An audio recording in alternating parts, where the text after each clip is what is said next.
नवी मुंबई महानगरपालिकेवर मनसेने पुन्हा आक्रमक भूमिका घेतली आहे। मनसे प्रवक्ते गजानन काळे यांनी पालिकेच्या गार्डन विभागाने 100 कोटी रुपयांचा भ्रष्टाचार केल्याचा आरोप केला आहे।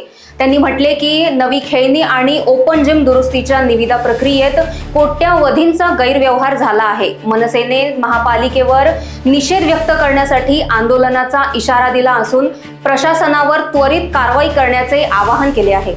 मुंबई महानगरपालिकेत प्रशासक बसल्यापासून अत्यंत चढ्या दराने निविदा काढणं असेल, या सगळ्या गोष्टी प्रचंड मोठ्या प्रमाणात होताना दिसत आहेत। गार्डन डिपार्टमेंटच्या 2024च्या आम्ही निविदा काढल्या, त्याच्यात स्पष्ट दिसतंय नवीन खेळणी आणि ओपन जिमचं साहित्य 5 कोटी रुपयाच्या निविदा आहेत।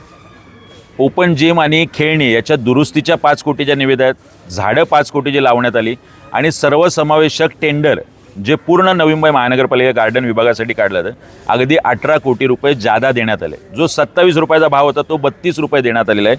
हा एका वर्षभरातला 30 ते 33 कोटीचा घोटाळा आहे। जर 5 वर्षाचं कॅल्क्युलेशन केलं तर 100 ते 150 कोटी रुपये गार्डन विभागाने भ्रष्टाचार केला आहे, असा मनसे म्हणून आमचा स्पष्ट आरोप आहे। एअर वॉकर असेल, हिप ट्विस्टर असेल, ABS बोर्ड असेल, एरो रायडर असेल, चढ्या दराने ज्या स्काय एंटरप्राइजेसने महापालिकेला काम दिले त्याच्याकडून आम्ही ज्यावेळी दर काढले, एअर वॉकर 90,000 रुपये, आम्ही 24,000 रुपयात तो घेतला आहे। एरो रायडर 82,000 रुपये, आम्हाला दर देण्यात आला आहे 20,000। अशा पद्धतीने साहित्यामधला घोटाळा दिसतोय, दुरुस्तीमधला घोटाळा दिसतोय, वेगवेगळ्या घोटाळ्यांची मालिका या वेगळ्या डिपार्टमेंटला चालू आहे।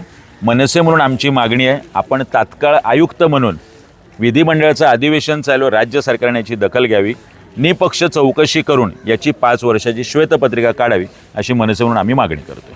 Bureau report, लोकवाहिनी media, Navi Mumbai.